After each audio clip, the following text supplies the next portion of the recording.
diese Technologie, du hattest ja auch mal beschrieben, dass zum Beispiel der Großraumer, Great Spacer, dass allein dadurch, dass der sich durch das All bewegt, entsteht da schon mit den Partikeln, die sich auch noch im All überall Ja.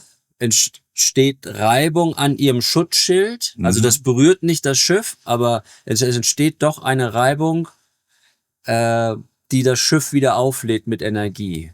Ja, richtig. Dann der Weltraum, obwohl es heisst, der Weltraum ist leer, das stimmt hinten und vorne nicht.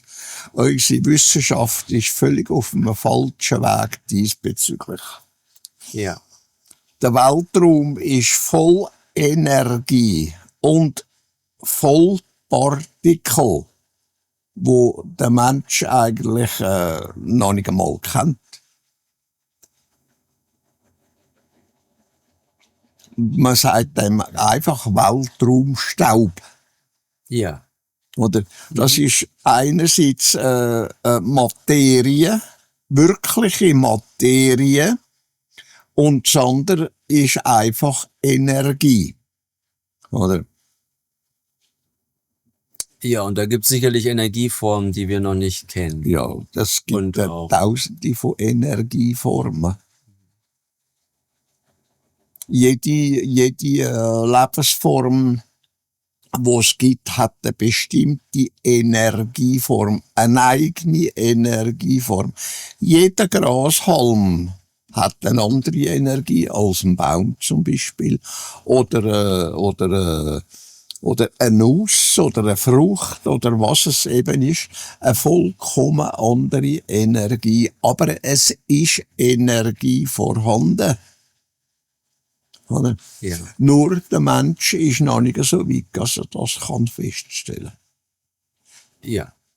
Auch, dass es eben 280 Elemente gibt, das ist den Erdenwissenschaftler ja noch vollkommen Nein, unbekannt. das ist denen fremd. Ja. Wir haben halt irgendwas über 100 oder sowas in der Ja, Art. ich glaube 112 oder wie Ja, viel, oder? ja. Aber Wo sie kennen oder einigermaßen so einigermaßen kennen. Ich will nicht behaupten, dass sie wirklich kennen, sondern einigermaßen kennen. Sie wissen das und dieses und jenes davon, aber sie wissen nicht, was es wirklich ist. ja, Oder? Und dass 280 sind, von dem haben sie noch keine Ahnung. ja. Also als Beispiel zum Beispiel, als ich Jaime besucht hatte, hatte er diese Kugel mit dem Durchschuss. Weil du meintest, das ist ein Durchschuss, also das ist es ja sicherlich auch. Und da sind eben diese 3 Elemente drin, Titanium oder Titan halt, Vanadium und ich glaube Aluminium. Und einzeln also sie haben ja dann versucht, mit dem Schweißbrenner da sozusagen zu schneiden. Und 4.500 Grad hat es halt nicht zum Schmelzen gebracht. Und jedes Element einzeln hat einen viel niedrigeren Schmelzpunkt. Aber eben diese Kombination hat diesen Schmelzpunkt erhöht. Hat es sozusagen es hat eine andere Energie. Richtig. Und hat auch eine andere Festigkeit und eben viel höheren Schmelzpunkt. Ja. Und das ist ja, was wir eigentlich nicht verstehen können. Warum schmilzt das nicht? Weil da eben eine neue Form entsteht.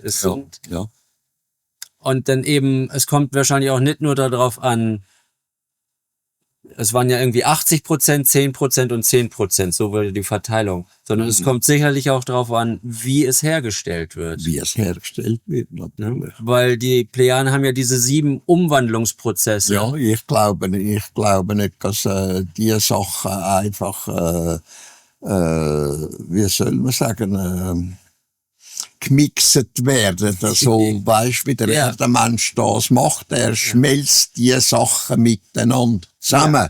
Ja. Oder? Und so wie ich die Sachen sehe, die werden nicht einfach verschmelzt miteinander. Die werden ineinander hineingefügt. Ja. Und das ist etwas ganz anderes als ein Schmelzprozess. Ja.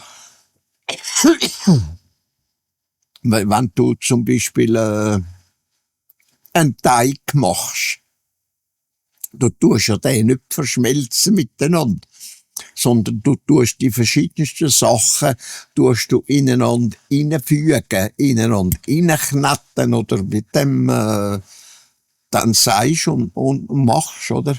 Ja, wie Marcel Vogel sagte, da eben eine kalte Fusion, ne? Cold Fusion Process. Ja.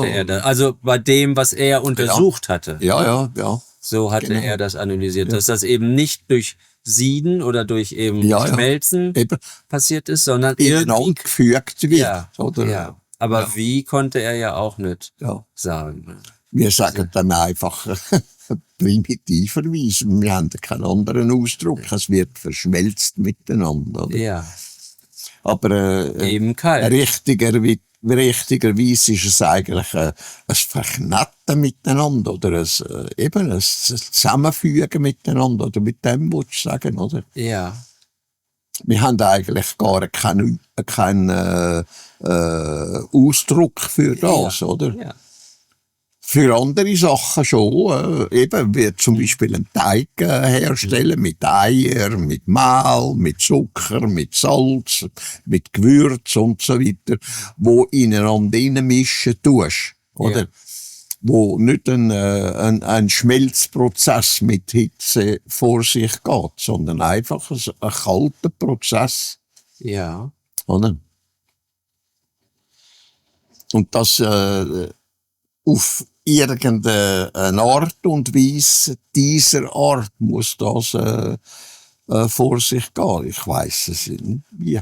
Ja. Aber ich kann mir das etwa vorstellen, aber es ist nur eine Vorstellung. Ja. Oder? Ja, was ich mir vorstellen könnte, ist eben, dass, sagen wir mal, ein gewisses energetisches Feld aufgebaut wird. Ja. Und verschiedene Energien ineinander und fließen tun, oder wie Ja. man dem sagen will. Und dann verbinden sich diese Elemente. Denn er sagte ja auch, dass die Elemente nicht ineinander geflossen sind, sondern sie waren immer noch getrennt, aber eben dort, wo die Naht war, waren sie eben die Elemente verbunden. Ja. Also nicht geklebt oder so, sondern... Ja, man könnte zum Beispiel, das beste Beispiel ist zum Beispiel, man nimmt einfach Wasser und das mischen mit anderen Flüssigkeiten, die nachher ineinander hineingehen. Ja. Oder? Ja. Aber eben bei Marcel Vogel war das Interessante, er sagte ja, dass das weiterhin getrennt, weil es war verbunden wie an so einer Nahtstelle, als ob das zusammengenäht wurde. Ja. Aber es ist nicht ineinander gegangen. Ja. Das ist eben das Erstaunliche, weil es dort ja dann doch auf einer atomaren Ebene eine es bleibt Bindung es bleibt praktisch selbstständig. Ja. Oder? Trotzdem, dass es vermischt ist mit dem anderen, bleibt es selbstständig. Ja. Das ist schon Oder? unglaublich. Ja, ich hatte mit Jaime gesprochen und der hat ja halt diese Buga-Kugel im Besitz. Und er, also sie haben meinen, dass die 12.000 Jahre alt ist. So, wo ich dann auch dachte, wenn die so alt ist und jetzt wirklich vielleicht 12.000 Jahre unterwegs war, dass die hier so rumgeflogen ist, muss die ja auch irgendwie die Energie einfach dadurch, dass sie sich durch die Atmosphäre bewegt oder so aufnehmen. Ja. Ja, eben. Und dann fragen sie sich auch, sie sagen jetzt 12.000 Jahre. Aber unter Umständen können sie das, selbst mit der Carbon-Methode, können sie das ja gar nicht messen. können ja nicht sagen, feststellen, wie alt das sie wirklich ist. Es ist ja nur eine kernmäßige Schätzung, oder? Ja. Ich denke, man kann das nicht einmal carbonmäßig feststellen, oder? Wo sie ja mit den Carbonmethoden das, dieses und jenes sagen, das ist so alt oder es ist ungefähr so alt und so weiter und so fort. Ich denke, da kann man nicht einmal herkommen. Ja. Es ist nur eine Idee. Mehr kann es ja nicht sein. Es kann vielleicht 1 Million Jahre alt sein. Ja. Oder? Ja. Wie wollen wir das wissen? Ja. Ich meinte zu ihm, sie sollen das nicht öffnen. Also nicht gewaltsam. Ne? Ja. Das wäre unklug. Das wäre wahrscheinlich nicht schlau. Ja. Das ist nur so ein Gefühl halt, dass das möglicherweise kommt die von den Althergereisten, die auch auf dem Planeten leben, im Geheimen, dass einfach gesagt wurde, so die Menschheit soll jetzt wieder den nächsten Schritt machen. Und denn die ist ja, 2 haben die ja gefilmt, mit der Videokamera oder mit dem Handy von 2 Positionen und die wussten nicht voneinander. Und dann ist die Kugel runtergekommen und der eine ist halt hin und hat die dann aufgesammelt. Und das schien mir wie so, weil auch in der Aufnahme, wie die so runterschwebte und dann liegen blieb auf dem Boden, als ob das sozusagen in Anführungsstrichen eine bewusste oder eigenständige Entscheidung war von der Kugel. Ja, ja. Dass die sozusagen... Ja, eben. Wie wollen wir das wissen? Ja, natürlich. Das ist nur ein Eindruck, den ich hatte. Ja. Das ist jetzt kann auch meine Fantasie sein. Ja, aber, eben eine Idee. Ja, aber ich dachte, wenn die... Also sie ist mit Sicherheit alt, davon kann man schon ausgehen. Und wenn die so lange sich hier immer in der Atmosphäre frei bewegt hat, warum soll die jetzt auf einmal dann landen? Ja. Da muss es ja einen Grund geben. Die könnten ja sonst einfach weiterfliegen. Unter Umständen auch eine Idee. Es kann durch den Weltraum getrieben worden sein oder vielleicht irgendwann eine Explosion gewesen auf einem Planet, hat sie fortgejagt oder weiss der Teufel was. Oder? Ja, sie könnte auch von weit her kommen. Ja, richtig. Das könnte sein, dass sie vor Lichtjahre unterwegs waren. Ja. Schon, das ist eine Technologie, da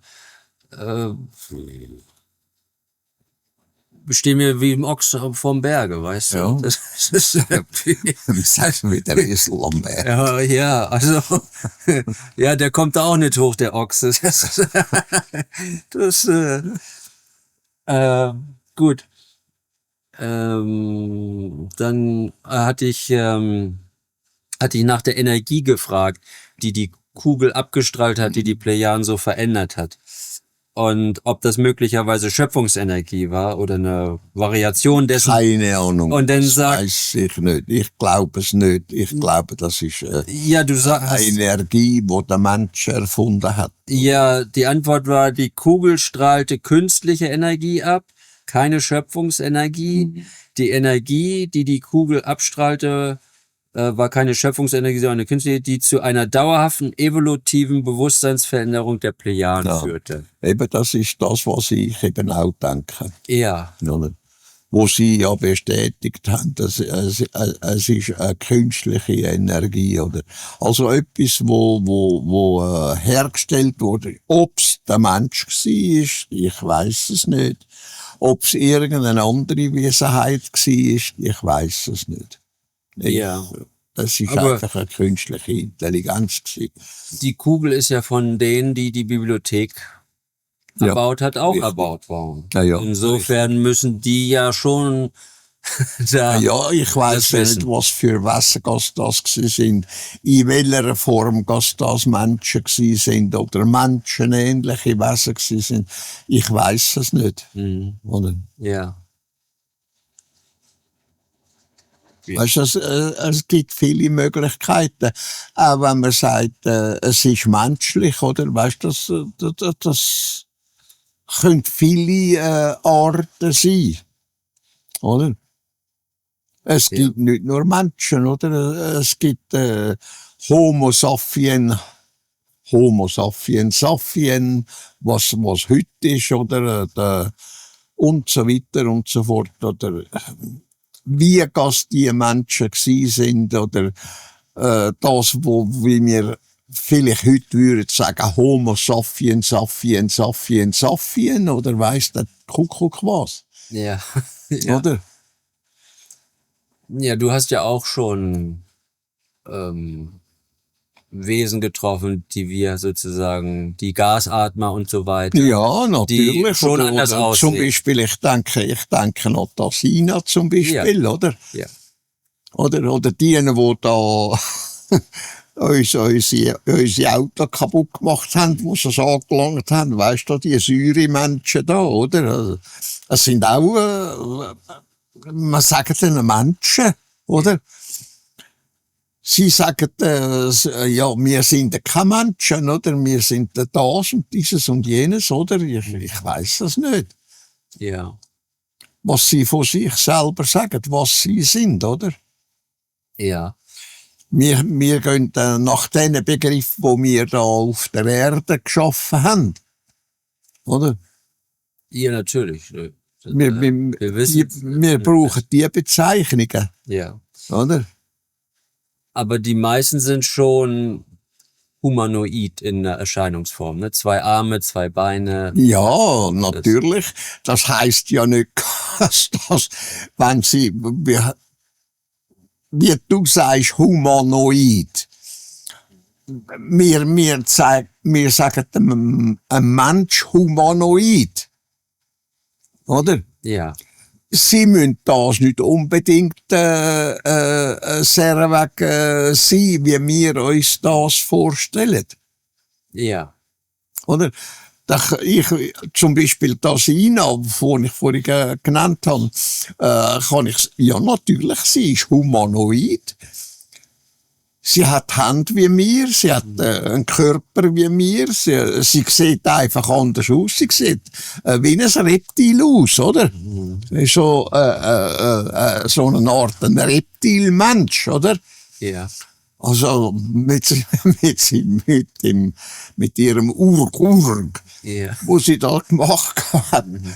Das, wir sagen, das ist einfach menschlich, oder? Aber in Wirklichkeit ist das ganz anders. Das ist eben nicht humanoid, sondern ich weiss nicht, oder? Ja, sie haben ja eine ganz andere Entstehungsgeschichte. Ja, natürlich. Der Planet hat ja da auch andere Bedingungen. Ja. Ja, es ist einfach nur eine Beschreibung, zum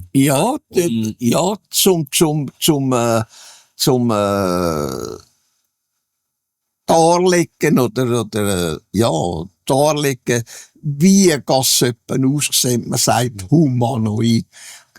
Sehen aus, humanoid ist eigentlich der Mensch. Ja. Oder? Er sieht also menschenähnlich aus. Oder? Ja. Mit seinem Körperbau und so weiter und so fort. Humanoid. Aber in Wirklichkeit ist das ganz anders, oder? Wenn unter die Haut gehst, schauen, dann ist ein himmelweiter Unterschied. Ja. Ja, eben auch, dass da was da beschrieben hat, oder diese 18 Formen von Wesen, die eben zum halb Tier, halb Mensch, Körper und so weiter. Ja. Das, und trotzdem sagt man Humanoide, oder? Ja. Eben, weißt, man geht davon aus, von dieser Menschenähnlichkeit mit 2 Armen, oder? Es gibt solche, die haben 6 Arme. Mhm. Ja, Tatsache. Mhm. Ja. Aber weißt, was dann unter der Haut ist, das ist etwas völlig anderes. Ja. Das ist nicht das Fleisch und Blut, wo der Mensch dann als Humanoide hat, oder? Ja. Ja, allein bei den Säuremenschen, das ist alles, was die anfassen, da eben. Ja, das hättest du sollen sehen, das hättest du sollen sehen. Ja. Das hat das so. Ich weiß gar nicht, wie das funktionieren soll auf ihrem Planeten. Ich weiß es auch nicht. Ich weiß es auch nicht. Löst sich alles auf, was du anfasst. Das ist ja irgendwie. Es hat sich nicht aufgelöst. Es hat sich wie eine Art eingebrannt. Ja, natürlich, aber die Oberfläche war ja, die Fingerabdrücke waren ja natürlich. in der Motorhaube eingeätzt, sozusagen. Also. Ja, das ist kurlig gewesen, weißt du. Ich weiß nicht, wie das eigentlich vor sich geht, weißt du. Ich weiß es nicht. Ja. Am Morgen, wo wir da hinten rauf sind, das sind einfach die Autobetöppelt gewesen, oder? Und Fingerabdruck, der Arm ab. Auf einem Ding war sogar der Armabdruck gewesen, weißt du, die Hand und der Arm. Ja. Oder? Ja. Haben also da nicht einmal ein Kleid drüber gehabt, oder? Und, sondern wirklich der Arm abgedruckt und die Hand abgedruckt, oder? Ja. Gut. Ja, und dann ging es darum, dass ich fragte, dass diese Kugel mit der künstlichen Energie ja eine dauerhafte Veränderung bei Ihnen herbeigeführt hat. Ja, offenbar. Ja, also. Offenbar. Darum hat es ja so viel Suizid gegeben, wo die Menschen das nicht haben mögen ertragen, wo durchgedreht haben, oder? Weißt du? Ja. Gedanklich durchgedreht haben, oder? Was ist, ja. Keine Ahnung, was für eine Energie das war und was die alles ausgelöst hat, das weiss ich nicht. Das haben sie mir auch nicht können sagen, was da gegangen ist. Die haben nur gesagt, es ist nicht ertragen worden, gedanklich nicht ertragen worden. Und dann haben sie sich umgebracht wegen, oder? Ja. Ich hatte halt dahingehend gefragt, dass mir schien halt, dass das auch zu einer genetischen Veränderung geführt hat, weil das ja ein Effekt, der über Generationen geblieben ist. Ist ja nicht, dass das nur in der Generation so war, sondern dann Nein, eben das auf ist übertragen worden. Ja. Und das ist übertragen dann worden. war hier die Antwort dann, Rückfall in primitives Verhalten ist evolutionsbedingt, wenn die noch genug, also genau, wenn die Evolution weit genug vorangeschritten ist, erfolgt kein Rückfall mehr. Ja.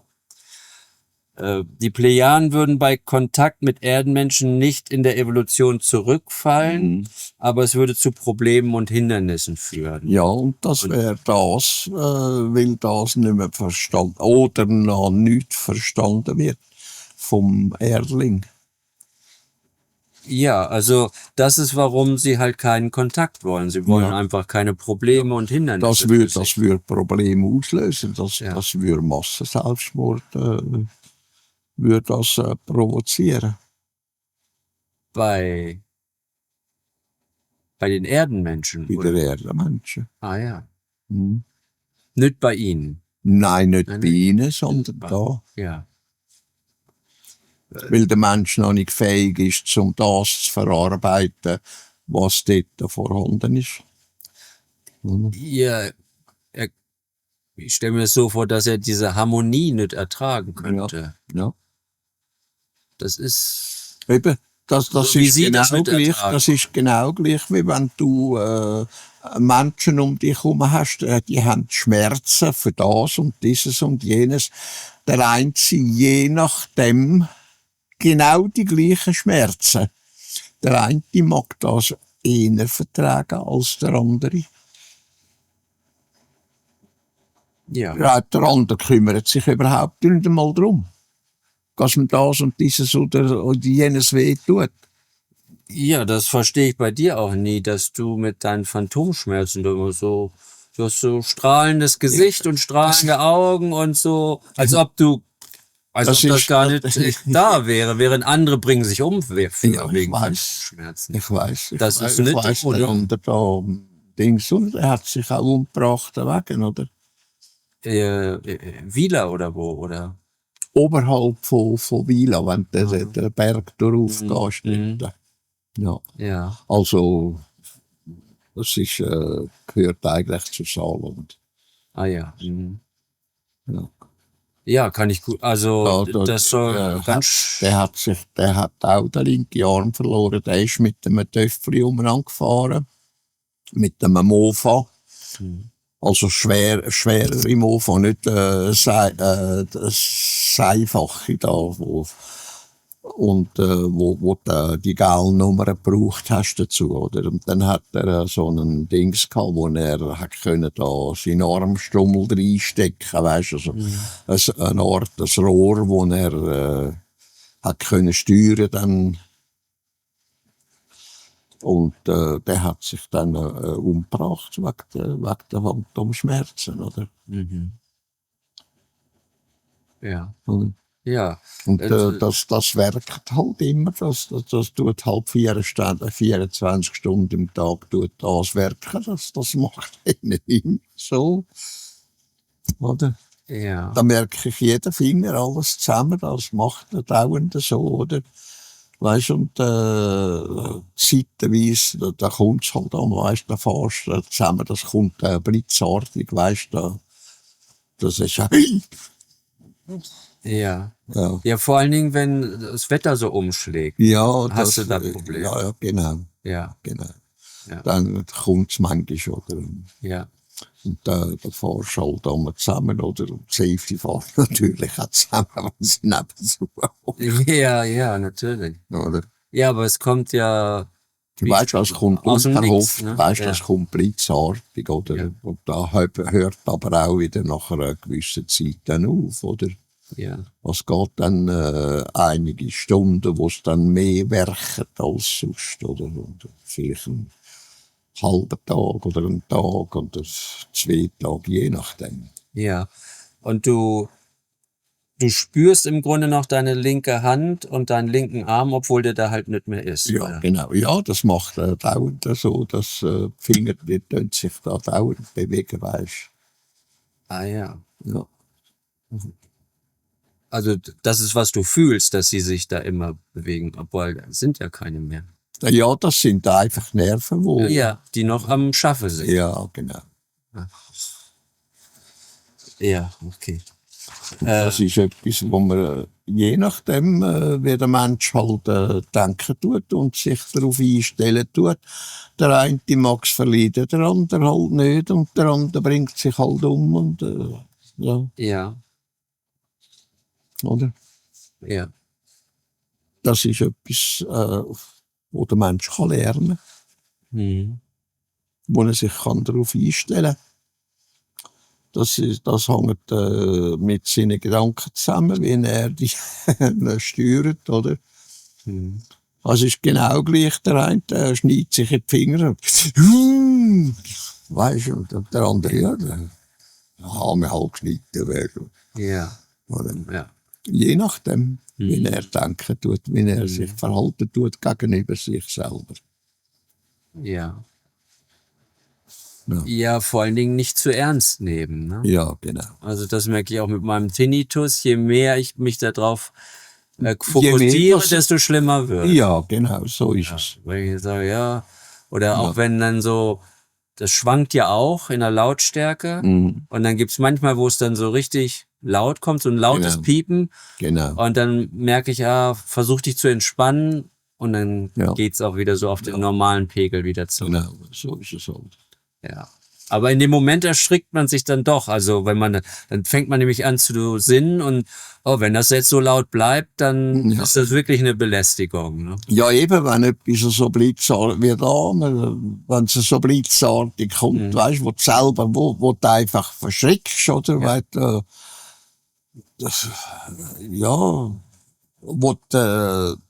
wo dich nicht kannst dagegen wehren, aus dem Grund, weil es eben nicht weisst. Ja. Oder? Ja. Du kannst dich nicht drauf einstellen. Ja. Und wenn das auf einmal auch im Gehörgang so laut wird, Genau. das ist, erschrickst dich halt. Genau. Weil du hörst es ja. Also ist auch, ist nur im Kopf vielleicht entsteht, aber. Genau.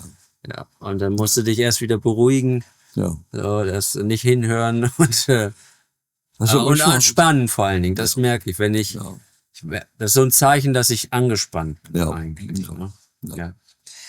Ja. Gut, also. Vielen Dank. Ja. Ich hatte dann noch, ganz kurz, eben gedankt, dass Sie diese gemeinsame Friedensmeditation gemacht hatten. Mhm. In den 80ern waren das, glaube ich. Ja. Wo die eben da, es waren ja Milliarden von Leute, die dann, und sie haben dann im Grunde diese Friedensenergie hier zur Erde geleitet irgendwie. Ja, weißt du, das ist ja sehr weg, wie wenn du deine Gedanken auf etwas ausrichten tust. Wenn du in einer Gemeinschaft bist und du richtest deine Gedanken auf irgendetwas auf, dann fangen die anderen das auf. Ja. Oder die einen können definieren, was es ist, die anderen können es halb definieren, die anderen spüren es einfach. Es kommt etwas von dem Menschen aus, von dir aus und so weiter und so fort. Je nachdem, wie seine Gedanken laufen, wie stark das, die können aufgenommen werden, definiert werden und so weiter und so fort. Je nachdem also genauso wie bei den Schmerzen. Der eine, der jubelt sich gerade an den Himmel rauf oder in die Hölle runter und weiss sich was. Und der andere sagt, das ist ja Wurscht, oder das ist, sind nur Schmerzen, oder geht wieder vorbei, oder weiss ich wie. Oder. Das kommt immer darauf an, wie der Mensch reagiert. Ja, aber diese Friedensmeditation machen Sie jetzt nicht mehr für die Erde, oder? Nein. Das war sozusagen, um diesen Friedensprozess zu initiieren auf der Erde. Ja. Und das hat dann so in den 90ern noch angehalten. Ja. Und jetzt ist wieder alles auf Krieg. Es bringt keinen Nutzen. Ja. Ja. Haben Sie es aufgegeben, es bringt wirklich keinen Nutzen. Ja. Das ist, dann geht's wieder los mit der Krieg. Da geht in der Ukraine, ja. Was da geht in Israel, Gazastreifen, Syrien, was da geht jetzt im fernen Osten hin. Der Macron hat ja eine grosse Schnur, was er für ein Held ist. Und wo da die Chinesen da Vorschriften machen und weiss ich was. Und China kriegt Stunk mit den Japanern, geht jetzt auf Flugzeug los und so weiter. In Kambodscha da wird jetzt bombardiert und ja. Völlig verrückt. Ja. Also wie in so kurzer Zeit wieder alles auf Krieg ausgerichtet wird. Ne? Ja. So innerhalb kürzester Zeit. Ja. Da eben, als die Sowjetunion zerfiel, lass uns reden. Ja. Und in China hat's halt nicht geklappt, da wurde es halt niedergeschlagen, die Demokratiebewegung, aber auch da hatte sich das ein bisschen geöffnet. So, ne? Und jetzt ist wieder, und die Leute lassen sich auch so leicht mitreißen. Ja. Ne? Also sie denken nicht selber. Wie Russland verteufelt wird. Ja. Also das ist so eine Propaganda. Das ist, und so offensichtlich, dass das Propaganda ist. Ja. Da lassen sich alle von anstecken. Ne? Der böse Putin, das ist also Bösewicht für alles. Ne? Ja. Selbst wenn es die eigenen Verbrechen sind. Ja, was willst du machen dagegen? Du kannst rein gar nichts tun. Du kannst nichts anderes machen als reden, sagen, erklären. Ja. Mehr kannst du nicht. Ja, Leute sind einfach nicht, denken nicht. Ne? Ja. Du kannst nicht einmal sagen, du musst. Na. Du musst Frieden halten. Na. Das kannst du nicht sagen. Na. Du kannst nicht sagen, man sollte Frieden halten. Ja. Dann, wenn du das Wörtchen musst bringst, dann ist schon der Teufel los. Mhm. Dann ist schon ein Zwang. Ja. Du musst einem Menschen immer den freien Willen machen, du setzt. Ja. Ja, sonst immer gleich Widerstand. Ne? Ja. Starke, großes Ego und. Ja. Das ist leider so. Vielen Dank. Gut.